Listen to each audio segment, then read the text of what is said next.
When I was cleaning my craft room, I found a ton of fabric scraps. I needed a quick and easy place to dump them, and this DIY fabric scrap storage bin was the perfect place.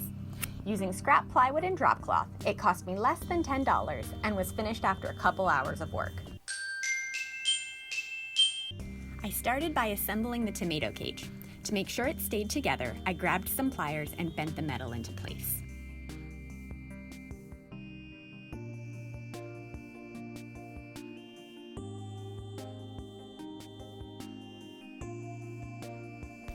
Then I grabbed my piece of 1/2-inch plywood that was cut to the size of my tomato cage and placed it in the bottom area. I bent the stakes around the plywood and stapled them in place with the staple gun. This was the hardest part of the project, and if I could do it again, I'd mark the stakes where I wanted them to bend and bend them without having the plywood in place. I think this would make it easier to get a 90-degree bend, and the bends would be more likely to be in the correct spot.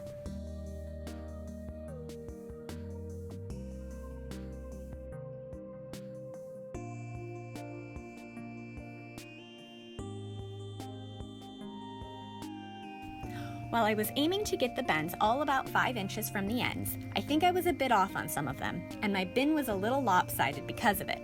I fixed this later on by adding feet, but it'd be nice if I'd gotten it right the first time.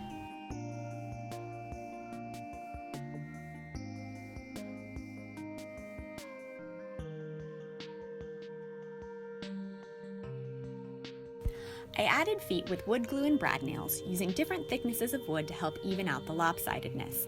Even if your bin isn't lopsided, I recommend adding feet anyway to prevent the staples from scratching your floors. When I placed the bin where I wanted it to go, it was a little taller than I liked, so I decided to cut it down. I used a jigsaw with a metal blade, and while I'm always a little scared to cut metal, this wasn't bad at all. There were no sparks or loud noises or anything scary like that.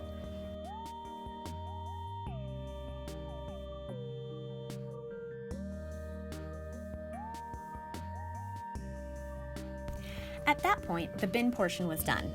I did spray paint it later because I didn't like the way the green looked, but for the most part, it was done and I could start on the liner.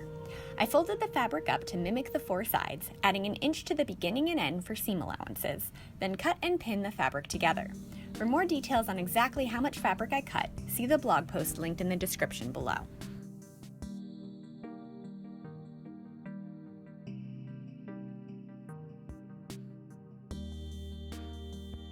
Then I sewed the first and last side of the liner together.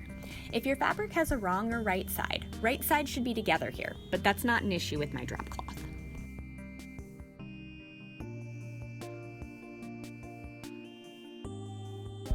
Then I cut and pinned the bottom of the drop cloth.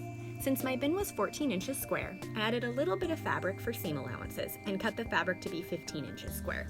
Then I pinned it in place, right sides together.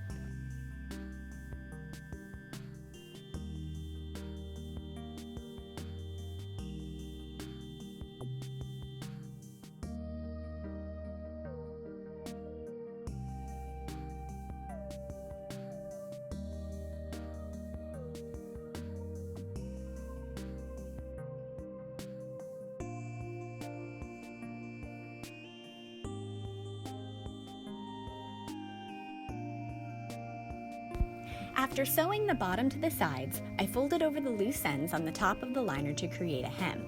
Once that was sewn in place, the liner was done. I am totally thrilled with how this turned out. It was a fast and budget-friendly way to corral my fabric scraps, and I'm so glad I thought to make it. If you like it too, be sure to like, subscribe, and share this video with a friend. And if you want more information, check out the blog post linked in the description below. Thanks, and don't forget to hit subscribe.